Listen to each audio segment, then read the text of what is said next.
የዋጋ ንረትን በአጠቃላይ ድምር ሲታይ ምግብ ነክና ምግብ ነክ ያልሆኑ ሸቀጦች ላይ ከፍተኛ ቅናሽ እንዳሳዩ በሪፖርቱ ተመላክቷል። ይህ አበረታች ውጤት ነው። ይሁን እንጂ በህብረተሰቡ አኗኗር ላይ ተጨባጭ ለውጥ ሊያመጣ የሚችል የዋጋ ንረት ቅናሽ ብዙም አይስተዋልም። በዚህ ምክንያት በህብረተሰቡ ውስጥ ከፍተኛ ምሬት ሲነሳ ይሰማል። በመሆኑም እነዚህን ችግሮች በዘላቂነት ለመቀልበስ የተቀመጠ ስልት ካለ ይብራራል። የአሜሪካው ፕሬዝዳንት ሁኔታዎቹን እጅግ አጋነው ነበር። ይህ ማጋነን እንደፈለጉት ግልጽ ነው። ኢራን በአካባቢው ካሉት ወሳኝ መሰረቶቿ በአንዱ ላይ ጥቃት በማድረስ በአሜሪካ ላይ ጉዳት አድርሳለች። ጀነራል ኦሌክሳንደር ሱርስኪ ከዚህ በኋላ ሩሲያ በሰሚ ግዛት ተጨማሪ ቦታዎችን አትይዝም ብለዋል። ሩሲያ የምታካሄደው ዘመቻ ቢያንስ 50 ሺህ ወታደሮችን ያሳተፈ ስለመሆኑ የዩክሬኑ ፕሬዝዳንት ቮሎዲሚር ዜሌንስኪ ከዚህ ቀደም መናገራቸው የሚታወስ ሲሆን ከነዚህ ወታደሮች መካከልም ከፍተኛ ልምድ ያላቸውና ለልዩ ተልእኮ የሚላኩ ኮማንዶዎች እንደሚገኙበት ተናግረው ነበር።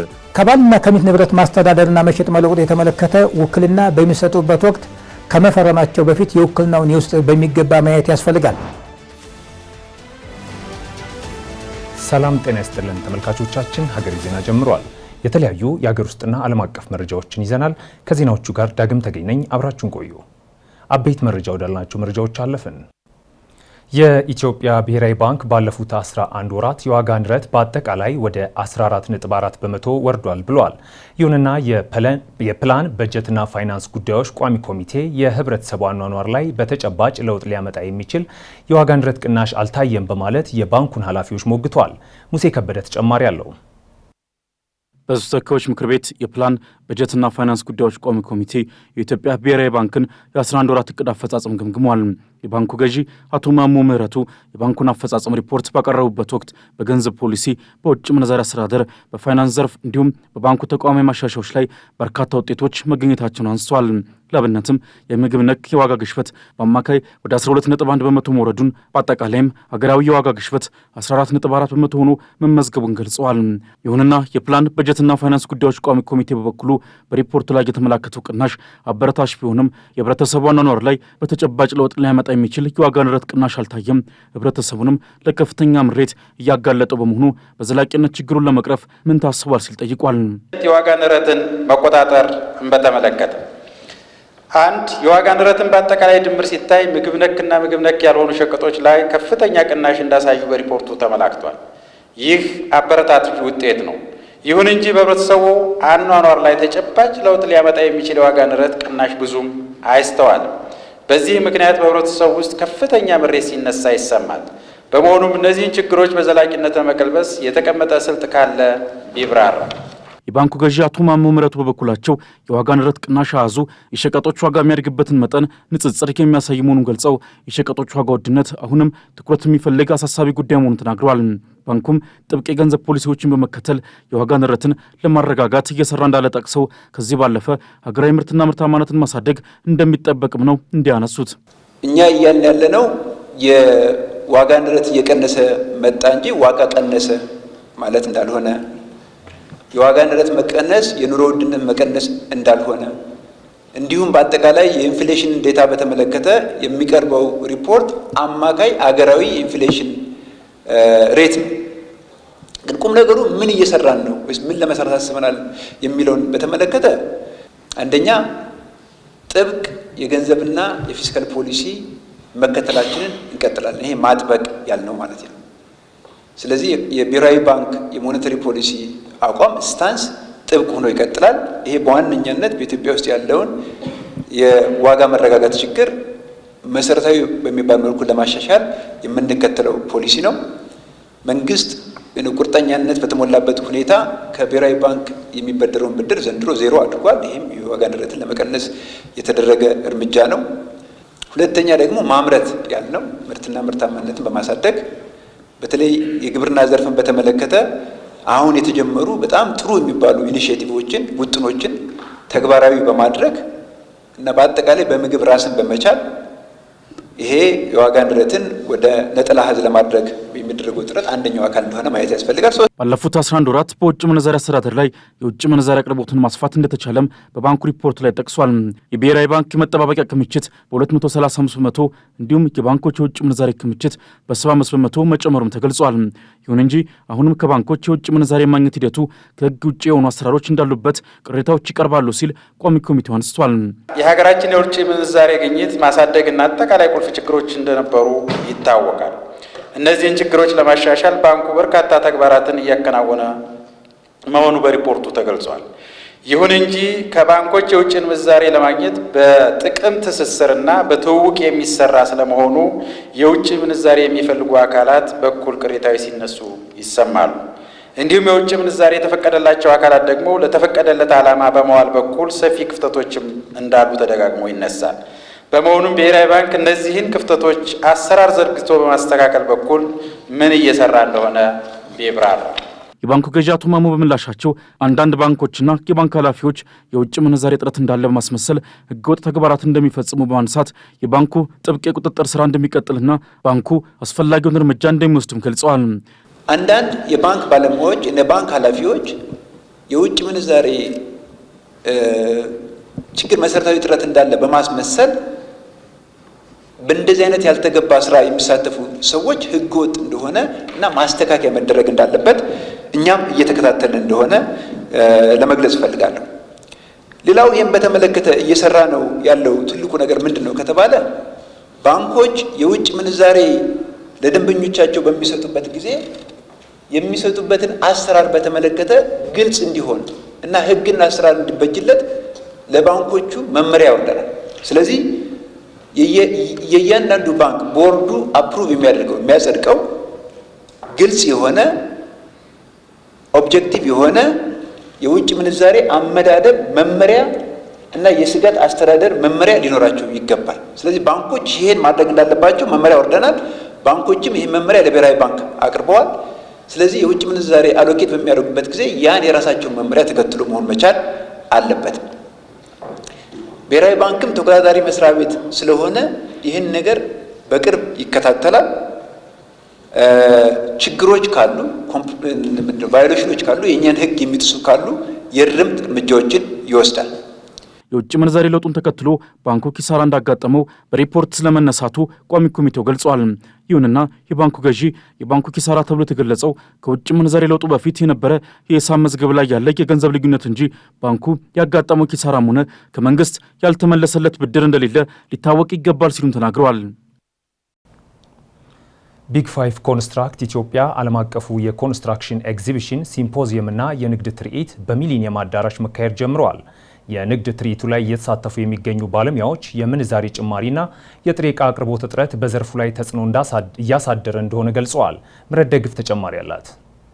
ቢግ ፋይቭ ኮንስትራክት ኢትዮጵያ ዓለም አቀፉ የኮንስትራክሽን ኤግዚቢሽንና ሲምፖዚየም በሚሊኒየም አዳራሽ በመካሄድ ላይ ይገኛል። የንግድ ትርኢቱ ለሶስተኛ ጊዜ እየተካሄደ ያለ ሲሆን በተለይም ደግሞ በሀገራችን በኢትዮጵያ መካሄዱ የኢትዮጵያን የኮንስትራክሽን ኢንዱስትሪ ላይ በርካታ ለውጦች እንደሚያመጣ የታመነበት ነው።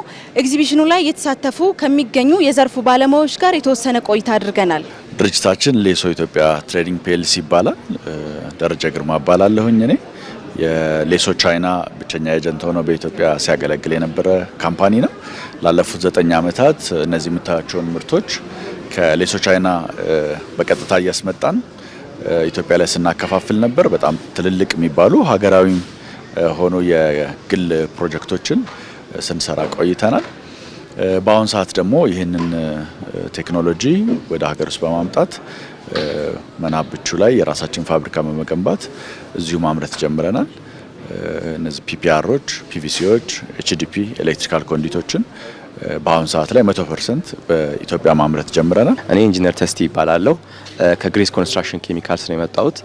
ግሬስ ኮንስትራክሽን ኬሚካልስ ማለት የዳርማ ምርቶችን የሚያመርት የአገር በቀል ድርጅት ነው። 5 የተለያዩ የፕሮዳክት ካታጎሪዎች አሉን። አንደኛ ዋተር ፕሩፍ ነው፣ ዋናው የምንታወቅበት ማለት ነው። ሁለተኛ ኮንክሪት አድሚክስቸሮች አሉን። ሶስተኛ ነገር ደግሞ የግድግዳና የመሬት አጨራረሶች እንደ ኢፖክሲ አይነቶች አሉን። አራተኛ የመሬትና የግድግዳ ቀጥሎ የአድሄሲቭ እና የፊለር ማለትም ሴራሚክ ማጣበቂያና መሀል ላይ የምናስገባቸው ፊለሮች አሉን። ከዛ በመጨረሻ ደግሞ የክራክና የተሰነጣጠቁትን ደግሞ የመጠገኛ ኬሚካሎች አሉን ማለት ነው። ሰይፉ ታደሰ እባላለሁ። የሞሪንጋ ፋርምስ ኃላፊነት የተወሰነ የግል ማህበር ዋና ስራ አስኪያጅ ነው። ሞሪንጋ ፋርምስ በአሁኑ ሰዓት የተለያዩ የቧንቧ እቃዎችን የፒፒአር ፒቪሲ እና ኤችዲፒ ፓይፕ እና መገጣጠሚያዎቻቸውን በሀገር ውስጥ እያመረትን ዓለም አቀፍ የኳሊቲ ስታንዳርዶችን ጠብቀን እያመረትንና ሰርቲፋይድ ሆነን እየሰራን ያለ ነው ማለት ነው። ድል ያለው ደብረ ወርቅ እባላለሁ። ከሬድ ፎክስ ኤሌክትሮሜካኒካል ኢንጂነሪንግ ነው የመጣ ነው።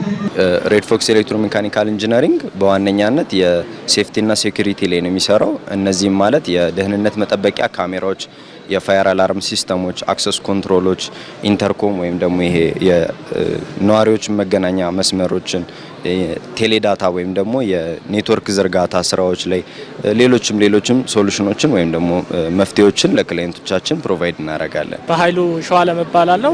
ድርጅታችን ስም ኢትዮዶር ፒኤልሲ ይባላል። የኮንስትራክሽኑ ዘርፍ በመቀላቀል ኮለር የሚባል የአሜሪካን ብራንድ እና ፔስተን የሚባል ደግሞ ዩሮፓ ስታንዳርድ የሆነ ፓይፖችን እያስመጣን እንገኛለን።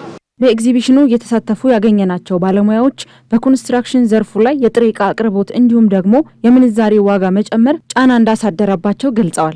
እንደ ሀገር ያው የዚህ የዶላር ኤክስቼንጅ ሬቱ በመጨመሩ እኛንም አፌክት ያደረገን ነገር አለ።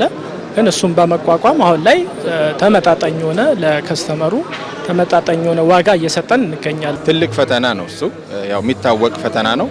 ነገር ግን ያው እንደ ሀገር ኢምፖርትም የሚደረጉ እቃዎች ስላሉ የኛ ደግሞ ሀገር ውስጥ መመረቱ ያንን የዋጋ እንትን እንድንቋቋም አድርጎናል። ሰሞነኛ ከሆኑት ለውጦች አንጻር ያው መንገዳገዶች ይኖራሉ። ኦብቪየስሊ እነዛን ነገሮች ለማለፍ እየተሞከረ ነው። ጥሩ ስራዎችም እየተሰሩ ነው ብለን እናምናለን።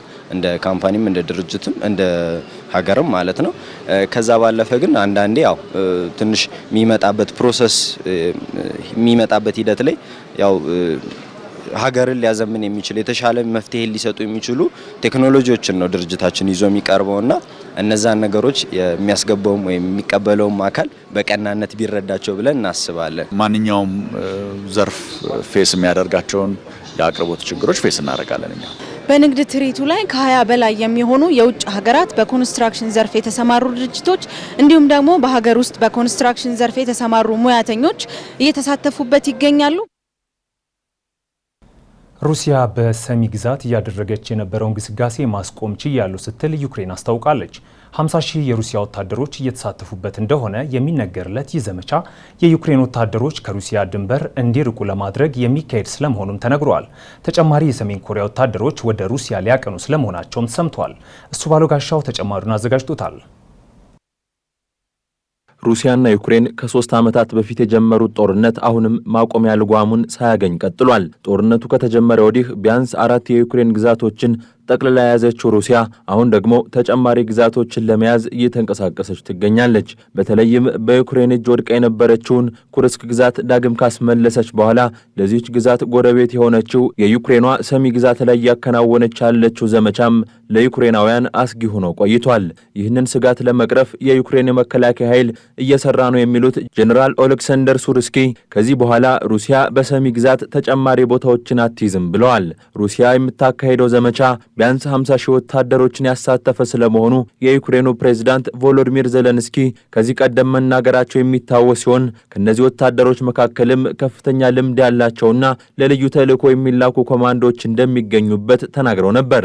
ምንም እንኳን ሩሲያ በግዛቱ ያላት ግስጋሴ ተገቷል በሚለው የዩክሬኑ ጄኔራል ቃል ዙሪያ የሰጠችው ምላሽ ባይኖርም በግዛቷ ያላት እንቅስቃሴ ግን ግዛቷን ሙሉ በሙሉ ከመቆጣጠር ይልቅ ለኩርስክ ግዛት አስጊ የሆኑ የዩክሬን ወታደሮችን እንቅስቃሴ ለመግታት ያለመ ስለመሆኑ ቀደም ያሉ የሩሲያ ባለስልጣናት ንግግሮች ያመለክታሉ። ሩሲያ እንደ ኬርሶንና ዶኔስክ ባሉ ግዛቶች የምታደርሳቸው ጥቃቶች ደግሞ ተጠናክረው ስለመቀጠላቸው የሚያመላክቱ መረጃዎች ይፋ ተደርገዋል። በኬርሶን በደረሰ የሩሲያ ጥቃትም የአንድ ሰው ሞትና የ2 ሰዎች ጉዳት መመዝገቡ ሲነገር በዶኔስክ ግዛት ውስጥ የሚገኙ 2 መንደሮች ደግሞ በሩሲያ ቁጥጥር ስር መዋላቸው ተሰምቷል። በተለይም ከሊቲየም ማዕድን ክምችት አቅራቢያ የምትገኘው የሼፍቼንኮ መንደር በሩሲያ ወታደሮች እጅ መውደቋ በቀላሉ የሚታይ ያለመሆኑ ተዘግቧል። ከወደ ኮሪያ የተሰማው ዜና ደግሞ የኪም ጆንግ ኡን ሀገር ሰሜን ኮሪያ ተጨማሪ ወታደሮችን ወደ ሩሲያ ልትልክ ስለመሆኗ ይጠቁማል። የሰሜን ኮሪያ ጎረቤትና ባላንጣ ደቡብ ኮሪያ በስለላ ተቋም ያግኝቸዋለሁ ባለችው መረጃ መሰረትም በቀጣዩ ሐምሌ ወር በርካታ የሰሜን ኮሪያ ወታደሮች ወደ ሩሲያ ያቀናሉ። ቀደም ባሉ ጊዜያት በተለይም የዩክሬን ወታደሮች የኩርስክ ግዛትን ተቆጣጥረው በነበረበት ጊዜ ወታደሮቼ ከሰሜን ኮሪያ ወታደሮች ጋር ፊት ለፊት ተፋጠዋል ሲሉ የነበሩት የዩክሬኑ ፕሬዝዳንት ቮሎዲሚር ዘለንስኪ በጉዳዩ ዙሪያ ሩሲያና ሰሜን ኮሪያን በተደጋጋሚ ኮንነዋል። የደቡብ ኮሪያ ባለስልጣናት እንደሚሉትም ሰሜን ኮሪያ በዩክሬንና ሩሲያ ጦርነት ላይ አድርገዋለች በሚሉት ተሳትፎ 600 የሚደርሱ ወታደሮቿ ተገድለዋል። በአሁኑ ዙር ወደ ሩሲያ የሚያቀኑት የሰሜን ኮሪያ ወታደሮች ቁጥር 6000 የሚደርስ ስለመሆኑም ሲነገር በጦርነቱ ጉዳት ያስተናገዱ የሩሲያ አካባቢዎችን ዳግም ለመገንባት የሚደረገውን ጥረት ያግዛሉ ተብሏል። የአውሮፓ ሀገራት እንዲሁም ሌሎች የሰሜን አትላንቲክ የጦር ቃል ኪዳን ድርጅት ኔቶ አባል ሀገራት የመሳሪያ እንዲሁም ሁሉን አቀፍ ድጋፍ እንዲያደርጉላት እየጠየቀች የምትገኘው ዩክሬን ደግሞ የሩሲያ ባለስልጣናት በፍርድ አደባባይ ሊቆሙ ይገባል የሚለውን አቋሟን ለማስፈጸም ደፋ ቀና እያለች ትገኛለች። 46 አባላት ያሉትና ከዩክሬኑ ጦርነት ጅማሮ በኋላ ሩሲያን ከአባልነት ያባረረው የአውሮፓ ምክር ቤት ደግሞ ከዩክሬን ጋር ተባብሮ የሩሲያን ባለስልጣናት ተጠያቂ ማድረግ ይቻለዋል የተባለለትን ችሎት ለማቋቋም ተስማምቷል። ይህ ችሎት ፕሬዝዳንት ቭላዲሚር ፑቲን እና ሌሎች የሩሲያ ባለስልጣናትን በዩክሬን ላይ ከፍተውታል በተባለው ጦርነት ምክንያት ለፍርድ ያቀርባቸዋል የሚለውም በዩክሬን ዘንድ ተስፋ የተጣለበት ጉዳይ ሆኗል። ምንም እንኳን ዓለም አቀፉ የወንጀል ፍርድ ቤት አይሲሲ በፕሬዝዳንት ፑቲን ላይ የስር ማዘዣ ቢያወጣም የተመሰረተባቸው ክስ ግን ሕፃናትን ከዩክሬን በማጋዝ የጦር ወንጀል ፈጽመዋል የሚል ነው። የዩክሬኑ ጦርነት እንዲጀመር አድርገዋል የሚለው ክስ ግን በዚህኛው ፍርድ ቤት የስልጣን ማዕቀፍ ውስጥ የማይካተት መሆኑ ዩክሬን አባል የሆነችበት የአውሮፓ ምክር ቤት ለዚሁ ጉዳይ በሚል አዲስ ችሎት ለማቋቋም እንዲያስብ አድርጎታል። ይሁንና ፍርድ ቤቱ ተቋቁሞ ስራውን ቢጀምር እንኳን የሩሲያ ባለስልጣናትን ተጠያቂ ማድረግ ይቻለዋል ወይ የሚለው የበርካቶች ጥያቄ ሆኗል። የኢራኑ ጠቅላይ መሪ አያቶላህ አሊ ካሚኒ ትራምፕ በኢራን በኒውክሌር መሰረተ ልማቶች ላይ የደረሰውን ጥቃት አጋነውታል ብለዋል። አያቶላህ ጦርነቱ ከተጀመረ በኋላ ለመጀመሪያ ጊዜ በሚዲያ ቀርበው ንግግር አድርገዋል። የአሜሪካ መከላከያ ሚኒስትር ሄግሴት በበኩላቸው ተልዕኮ የኢራን ማበልጸጊያ ተቋማትን እንዳይሰሩ ያደረገ ታሪካዊ ስኬት ነው ብለውታል። ለ12 ቀናት በዘለቀውና አሜሪካንም ጭምር ካሳተፈው የኢራንና እስራኤል ጦርነት በኋላ ለመጀመሪያ ጊዜ የኢራን ጠቅላይ መሪ አያቶላህ አሊ ካሚኒ በሚዲያ ቀርበው ንግግር አድርገዋል። በንግግራቸውም በዋናነት ያተኮሩት የአሜሪካው ፕሬዝዳንት ዶናልድ ትራምፕን ጨምሮ ሌሎች ባለስልጣናት አሜሪካ በሰነዘረችው ጥቃት የኢራን የኒኩለር ማብለያ ጣቢያዎች ላይ ጥቃት መሰንዘሩንና ጥቃቱ የተጀመረበትን ዋነኛ ኢላማ አሳክተናል ማለታቸው ላይ ነው። የአሜሪካ መከላከያ ሚኒስቴር ፒት ሄግሴት ከአሜሪካና ከእስራኤል የተገኘ መረጃ ውጤት እንደሚያሳየው የኒኩለር ፕሮግራሙ ላይ ከባድ ጉዳት በማድረስ ለዓመታት እንዲዘገይ መደረጉን አመልክተዋል። እስራኤል በመጀመሪያ ቀን በሰነዘረችው ጥቃት ጅማሮን ያደረገው የሁለቱ ሀገራት ጦርነት ለ12 ቀናት ያህል በሰው አልባ ድሮኖችና ሚሳኤሎች የታገዘ ነበር። በሁለቱም በኩል ንጹሐንን ጨምሮ የሰዎች ሕይወት እንዲያልፍና ጉዳት እንዲደርስ አድርጓል። በኢራን በኩል በተለየ መልኩ ደግሞ ዋና ዋና የጦር ጄኔራሎቿን ጨምሮ የኒኩለር ሳይንቲስቶቿን አጣለች። የኢራን ጠቅላይ መሪ አያቶላህ አሊ ካሚኒ በንግግራቸው አሜሪካ በኒኩለር ተቋማት ላይ በሰነዘረችው ጥቃት ምንም ውጤታማ አልነበረች ብለዋል። ጥቃቱ የኢራንን የኒኩለር ፕሮግራም ለማናጋት ምንም ትርጉም ያለው ነገር እንዳላመጣና ይልቁንስ በኳታር በሚገኘው የአሜሪካ የጦር ሰፈር ላይ የሰጡት ምላሽ ትልቅ ውጤትን እንዳመጣ ጠቅሰዋል። እንደሚታወሰው የአሜሪካ ጥቃትን ተከትሎ ኢራን በኳታርና ኢራቅ በሚገኙ የአሜሪካ ጦር ሰፈሮች ጥቃት ሰንዝራለች። ምንም እንኳን ኳታርና አሜሪካ ጉዳት ሳያደርስ መከላከል መቻሉን ቢገልጹም ቀደም ሲል ስማቸው ያልተጠቀሱ የአሜሪካ ባለስልጣናት ጉዳቱ የተጠበቀውን ያህል ሰፊ ላይሆን እንደሚችል መናገራቸውን ተከትሎ ፕሬዚዳንት ዶናልድ ትራምፕ በኢራን ውስጥ በ3 ጉልህ የኒኩለር ጣቢያዎች ላይ የተፈጸመው ጥቃት ሙሉ በሙሉ እንዳጠፋቸው በንዴት ገልጸው ነበር። በፔንታጎን ጋዜጣዊ መግለጫ ላይ ሄግሴት ተልዕኮው የኢራንን የማበልጸጊያ ተቋማት እንዳይሰሩ ያደረገ ታሪካዊ ስኬት በማለት ገልጸውታል። በጋዜጣዊ መግለጫው ላይ ከጋዜጠኞች በተነሳላቸው ጥያቄ ሄግሴት አሜሪካ ከጥቃቱ በፊት ኢራን ከፎርዶ ያበለጸገችውን ዩራኒየም እንዳወጣች የሚጠቁም ምንም መረጃ እንደሌለ ጠቅሰዋል።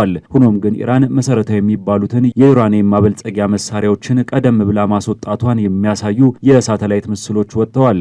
ከእስራኤል ጥቃት በኋላ ያልታዩት ካሚኒ በኢራን ውስጥ ወደ 2 ሳምንታት የሚጠጋ ሚስጥራዊ ስፍራ ከቆዩ በኋላ የ86 ዓመቱ የበላይ መሪ የሆኑት አያቶላህ አሊ ካሚኒ በእስራኤል እንዳይገደሉ በመፈራት ወደ ጥብቅ ጉድጓድ ውስጥ እንደገቡ ይታመናል።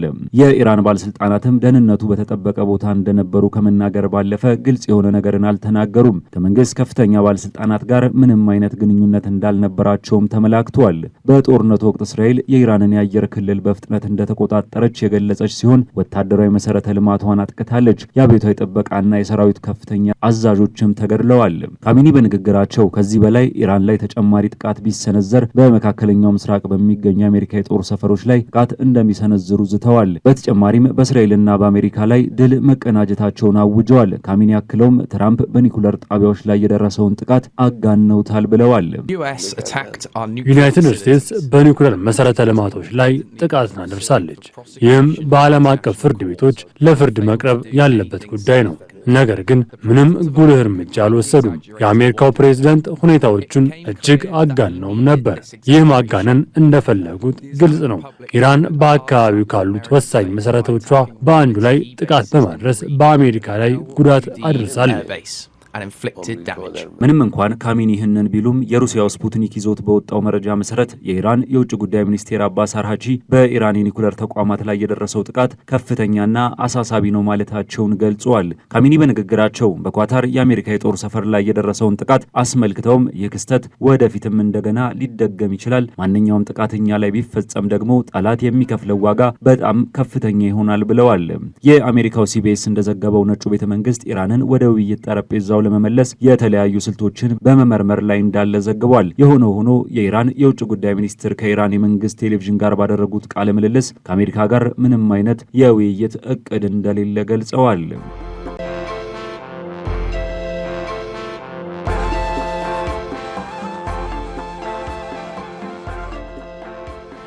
አጫጭር ወዳልናቸው መረጃዎች አለፍን። ለሀገር አቋራጭ ትራንስፖርት አሽከርካሪዎች የዳግም ብቃት ምዘና ሊሰጥ እንደሆነ ተገለጸ። የትራንስፖርትና ሎጂስቲክስ ሚኒስቴር ለሀገር አቋራጭ የህዝብና የጭነት ትራንስፖርት አሽከርካሪዎች በቅርቡ የዳግም ብቃት ምዘና መስጠት እንደሚጀምር አስታውቋል። ምዘናውን ተከትሎ የሚሰጠው የብቃት ማረጋገጫ በዚህ ዓመት ቁጥሩ የጨመረውን የትራፊክ አደጋ በመቀነስ ረገድ መሰረታዊ ለውጥ ያመጣል የሚል እምነት እንዳለው ሚኒስቴሩ ገልጿል። ዳግም ምዘና መስጠት ያስፈልገው የአሽከርካሪነት ስራ አደጋን ተከላክሎ ከማሽከርከርና የመንገድ ደህንነትን በላቀ ደረጃ ከማስጠበቅ አኳያ ያለበትን ደረጃ እንደገና ለማረጋገጥ በማስፈልጉ እንደሆነ የትራንስፖርትና ሎጂስቲክስ ሚኒስትሩ ዶክተር አለሙ ስሜ ተናግረዋል። ይህንን በጋራ ለመስራት ሚኒስቴር መስሪያ ቤቱ ከስራና ክህሎት ሚኒስቴር ጋር የመግባቢያ ሰነድ መፈራረሙን ገልጸዋል።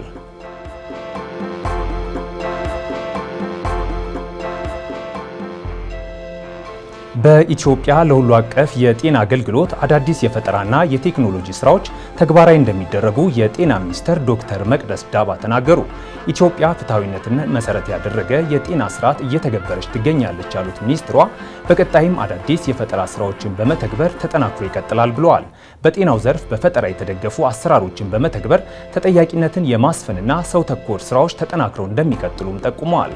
ሚኒስትሯ ላለፉት 3 ቀናት በአዲስ አበባ ሲካሄድ የነበረው ዓለም አቀፍ የጤና የፈጠራና ጥራት ጉባኤ ማጠናቀቂያ ላይ ባደረጉት ንግግር ዓለም አቀፉ ማህበረሰብም በጤናው ዘርፍ ተግባራዊ የሚደረጉ አዳዲስ የፈጠራ ስራዎችን በመደገፍ ረገድ ትብብሩን እንዲያጠናክር ሚኒስትሯ ጥሪ አቅርበዋል።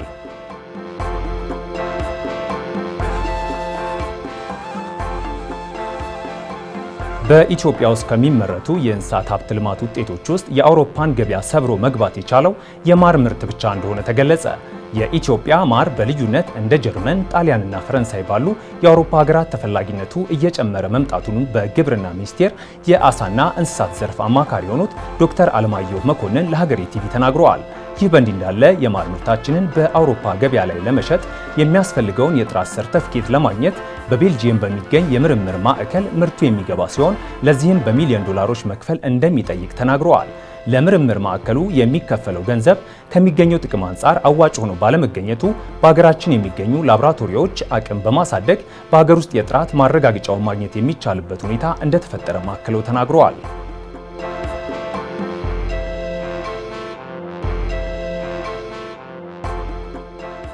ሱዳንና ደቡብ ሱዳን ወደ ውጭ በሚላከው የነዳጅ ምርት ክፍያ ላይ አለመስማማታቸው ተገለጸ። ደቡብ ሱዳን የባህር በር የሌላት ሀገር መሆኗን ተከትሎ የምታመርተውን የነዳጅ ዘይት በሱዳን በኩል ለውጭ ገበያ የምታቀርብ ሲሆን ለዚህም በምትከፍለው ክፍያ ዙሪያ ከሱዳን ጋር ከስምምነት መድረስ አለመቻሏ ተገልጿል። ደቡብ ሱዳን ነዳጇን በፖርት ሱዳን በኩል ስትልክ ትከፍል የነበረው ክፍያ ላይ ከሎጂስቲክስ ወጪዎች ጋር በተያያዘ ምክንያት ሱዳን የክፍያ ማሻሻያ ማድረጓን ያስታወቀች ሲሆን ይህን ተከትሎ ሀገራቱ መስማማት አለመቻላቸውን የተሰማው በጦርነቱ ምክንያት የነዳጅ ምርቷን ለዓለም ገበያ ማቅረብ ያልቻለችው ደቡብ ሱዳን የነዳጅ ምርቷን በኢትዮጵያ አድርጋ በጅቡቲ ለመላክ የሚያስችላትን የነዳጅ ቱቦ ለመስራት ማቀዷን ከ1 ዓመት በፊት ገልጻ እንደነበር ይታወሳል።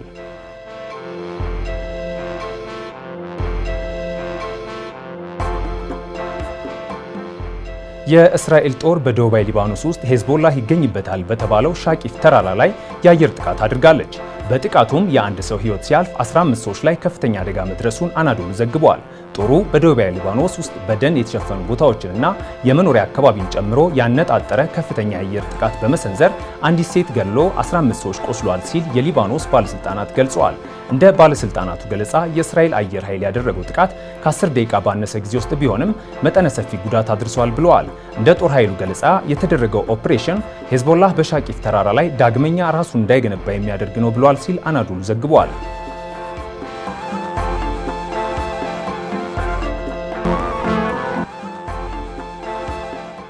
ወደ ቢዝነስ መሰናዶ አለፍን። የዶላርና የፓውንድ የመገበያያ ገንዘቦች የምንዛሬ መጠን በ1.37 ዶላር በላይ ልዩነት በመካከላቸው ተፈጥሯል። ይህ ሁኔታ ከ4 ዓመታት ወዲህ ለመጀመሪያ ጊዜ ከፍተኛ ልዩነት ነው። የእንግሊዝ ፓውንድ የአሜሪካውን ዶላር ላለፉት 20 ዓመታት በምንዛሬው መጠን ከፍ እንዳለ ቆይቷል። ሚኪያስ ኃይሌ ተጨማሪ አለው።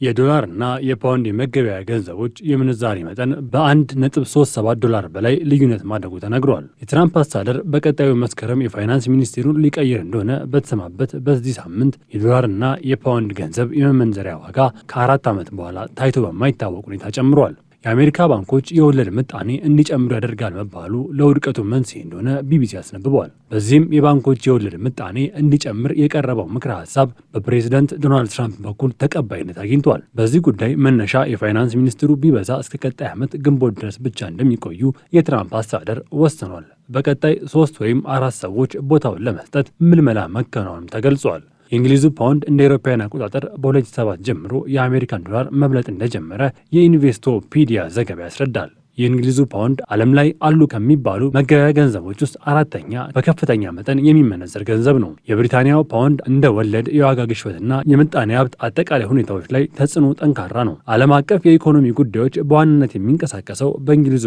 ባንክ ኦፍ ኢንግላንድ መሆኑ ይነገራል። እንግሊዝ የአውሮፓ ህብረት መውጣት ደግሞ በተለይ የፓውንድ የመግዛት አቅም ከዶላር አንጻር ከፍ እንዲል እንዳደረገም ተገልጿል። በተለይ ከ2024 በኋላ የሁለቱ ገንዘቦች ውድድር ወደ እንግሊዝ እንዲያጋድል የሆነበት ቁልፍ ምክንያት መሆኑም ተገልጿል።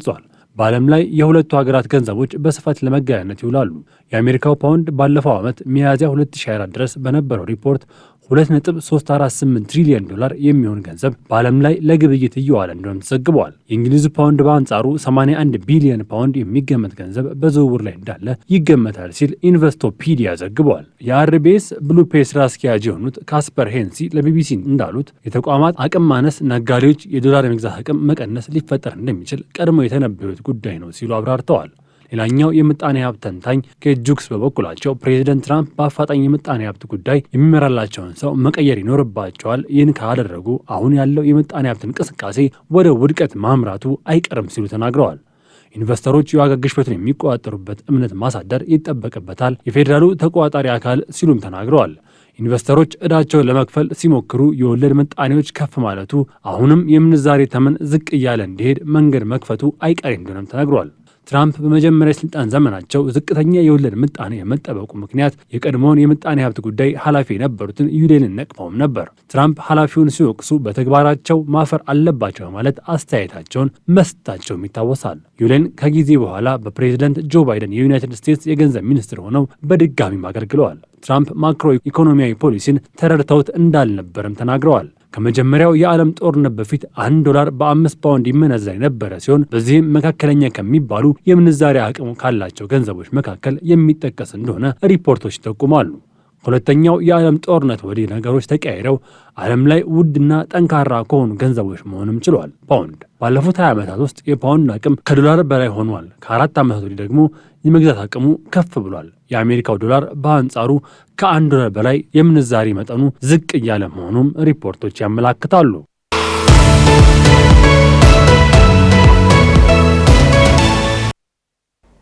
ሰዎች በተለያዩ ምክንያቶች ጉዳዮቻቸውን ራሳቸው መፈጸም የማይችሉባቸው ሁኔታዎች ሊገጥሟቸው ይችላል። ለዚህ መፍትሄ ሆኖ በማገልገል ላይ ያለው ደግሞ ውክልና ነው። ሆኖም ውክልና በዘፈቀደ የሚደረግ ሳይሆን በሕግ በተቀመጠው ስርዓት መሰረት የሚፈጸም ነው። ሚስት ለባሏ እንዴት ውክልና መስጠት ትችላለች? የዛሬው የሕግ መሰናዷችን ነው። ጠበቃውን ተከታትለን እንመለስ።